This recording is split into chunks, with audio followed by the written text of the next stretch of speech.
Ya estamos de vuelta con Giovanna Jaspers en los jueves para No Morir de Realidad, Finados.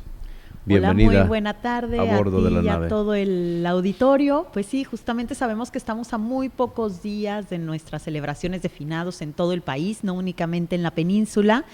Y en últimos días ha habido un poco efervescencia en relación justo a qué es lo que sucede con nuestras tradiciones y este boom del Día de Muertos, que en realidad no lo habíamos tenido tan fuerte probablemente en otros años y parece que va creciendo y creciendo y creciendo, y tenemos ahí algunas divisiones en relación a, digamos, qué es lo legítimo, qué es lo original, cuál es la fiesta que de verdad debemos honrar, qué es lo que sucede, si las Catrinas sí, si las Catrinas no, si los altares y... Si los bombilpollos llevan camarón. Exactamente, es decir, nos comenzamos a dividir las personas entre quienes probablemente somos un poco más puristas y buscamos un poco más la esencia del patrimonio, y las personas que en realidad ven en las tradiciones vivas también una oportunidad para dinamizar ciertos elementos que han estado estáticos.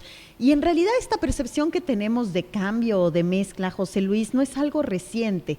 Cuando nosotros pensamos en cómo se ha comenzado a proyectar la fiesta de muertos, pensemos en realidad, tenemos una fiesta que corresponde, por una parte, sí, a las tradiciones indígenas de nuestro país. Digamos que hay representación de más o menos 41 grupos originarios que tienen tradición en relación al Día de Muertos, pero que en realidad ha ido cambiando a lo largo de la historia. Es decir, no tenemos una correspondencia con el culto prehispánico o con las celebraciones prehispánicas, que tenían mucho más que ver con la tierra, con los ciclos. En realidad, sabemos que, por ejemplo, los cementerios son instituciones que surgen hasta el siglo XVIII, y que todo lo que tenemos ahora es ya una mezcla, es ya una representación sincrética. Cuando las personas dicen, bueno, es que Macario fue la primera película que mostró la tradición de muertos y en realidad lo hizo de manera mucho más respetuosa. Pensemos que Macario es una película de los años 60, que fue en realidad la primera película, finales de los 50, 60 me parece. López Tarso. Fue la primera película que estuvo nominada al Oscar por mejor película, digamos, extranjera. Estuvo en Cannes, estuvo en los Globos de Oro, y sí hay un espacio importante a la fiesta de muertos que es totalmente explícito y que muestra la tradición de esa época, que es ya totalmente distinta, por ejemplo, a la representación que vemos de nuestra fiesta de muertos por ejemplo, James Bond, cuando se graba en Ciudad de México, que es ya de 2015, me parece, donde ya vemos este desfile de catrinas, donde están las personas en las calles. De hecho, se dinamiza a partir de esa película. De hecho, podríamos decir de esa película, en las calles, pues. Pero también, por ejemplo, en 2003 fue la inscripción de la declaratoria de la UNESCO, que esto es fundamental y en muchas ocasiones lo perdemos de vista.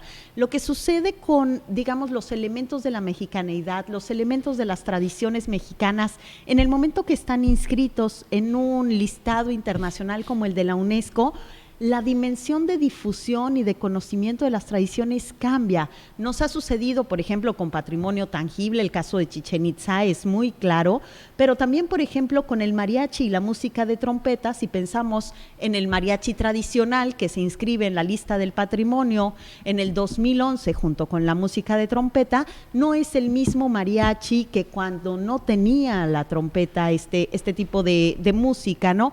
Lo mismo sucede con la tradición de muertos. Se inscribe en 2003, poniendo especial atención en la fiesta de muertos de Michoacán, y a partir de eso comienzan una cantidad de revoluciones en la literatura, en el cine, en las series. Comenzamos a ver este estallido que hace que también haya muchas modificaciones. Ahora podemos ver, por ejemplo, la Catrina. La Catrina que vemos ahora en realidad poco corresponde también con, aquella caricatura de 1912 que hiciera Posada y que respondiera también a una crítica social que, de hecho, originalmente el nombre no fue Catrina, sino Calaca Garbancera, me parece, que los garbanceros eran justamente estas personas que dejaban de vender maíz, tratando de faltar un poco a sus raíces indígenas, haciendo una negación de esto, y comenzaban a vender garbanzo, tratando de tener una identidad europea que era construida, que era falsa.